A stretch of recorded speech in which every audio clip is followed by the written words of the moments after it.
My name is Vaknin. I am the author of Malignant Self-Love, Narcissism Revisited. The narcissist is a guru at the center of a cult.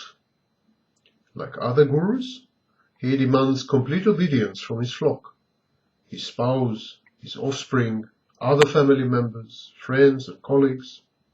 He feels entitled to adulation and special treatment by his followers. He punishes the wayward and the straying lambs.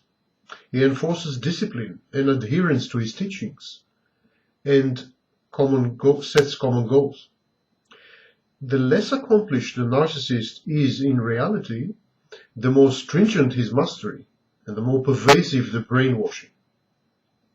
Cult leaders are narcissists who failed in their mission to be someone, to become famous and to impress the world with their uniqueness, talents, traits, and skills. Such disgruntled narcissists withdraw into a zone of comfort, which I call the pathological narcissistic space. And this zone of comfort, this space, assumes the hallmarks of a cult. The often involuntary members of the narcissist's mini-cult inhabit a twilight zone of his own construction. He imposes on them a shared psychosis, replete with persecutory delusions, enemies, mythical narratives, and apocalyptic scenarios if he is flouted.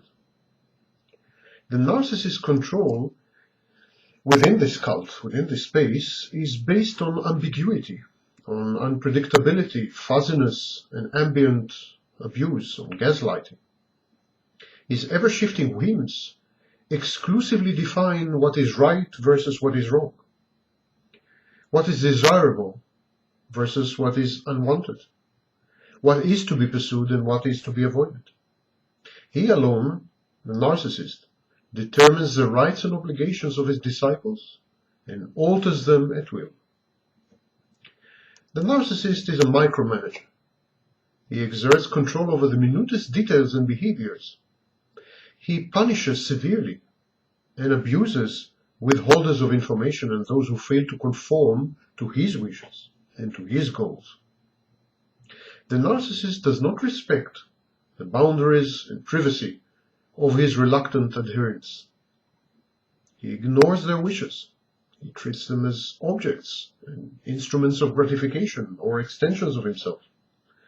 He seeks to control both situations and people compulsively.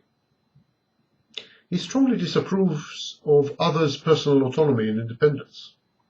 Even innocuous activities, such as meeting a friend or visiting one's family, require his permission. Gradually, he isolates his nearest and dearest until they are fully dependent on him emotionally, sexually, financially, and socially. The narcissistic cult leader, and actually every narcissist, acts in a patronizing and condescending manner and criticizes often. He alternates between emphasizing the minutest faults, which is what I call devaluation, and exaggerating the talents, traits, and skills of the members of his cult, which is called idealization.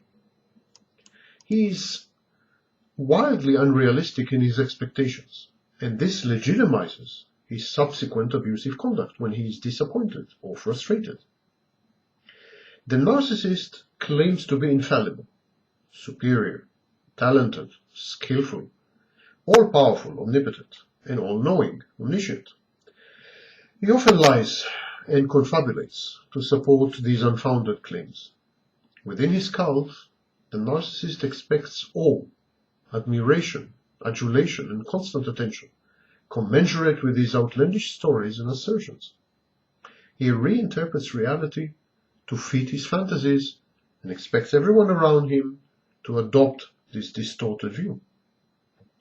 The narcissist's thinking is dogmatic, rigid, and doctrinaire. He does not countenance free thought, pluralism, or free speech, and he doesn't brook criticism or disagreement. The narcissist demands, and often gets, complete trust and the relegation to his capable hands of all decision-making. The narcissist forces the participants in his cult to be hostile to critics, to the authorities, to institutions, to his personal enemies, or to the media.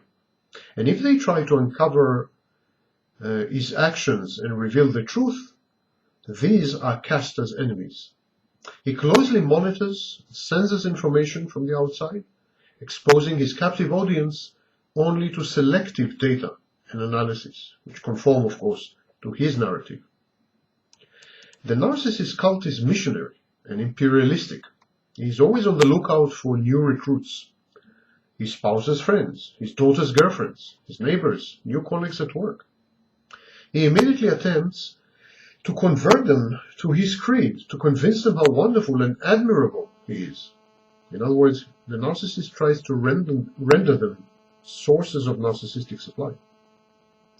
Often, the narcissist's behavior on these recruiting missions is different to his conduct within the cult. In the first phases of wooing new admirers and proselytizing to potential conscripts, the narcissist is attentive, compassionate, empathic, flexible, self-effacing, and helpful. At home, among the veterans, those he takes for granted, he is tyrannical, demanding, willful, opinionated, aggressive, and exploitative.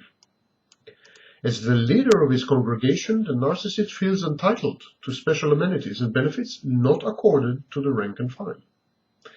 He expects to be waited on, hand and foot, to make free use of everyone's money, and to dispose of their assets liberally, and to be cynically exempt from the rules that he himself has established. Of course, if such a violation is gainful or pleasurable. In extreme cases, the narcissist feels above the law, any kind of law.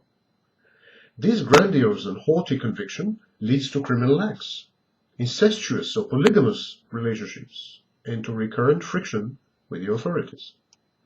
Hence the narcissist's panicking, sometimes violent reactions to dropouts from his cult. There's a lot going on that the narcissists want kept under wraps. Moreover, the narcissist stabilizes his fluctuating sense of self-worth by deriving narcissistic supply from his victims. Abandonment threatens the narcissist's precariously balanced personality. It is a rebuff, and the narcissist cannot tolerate it.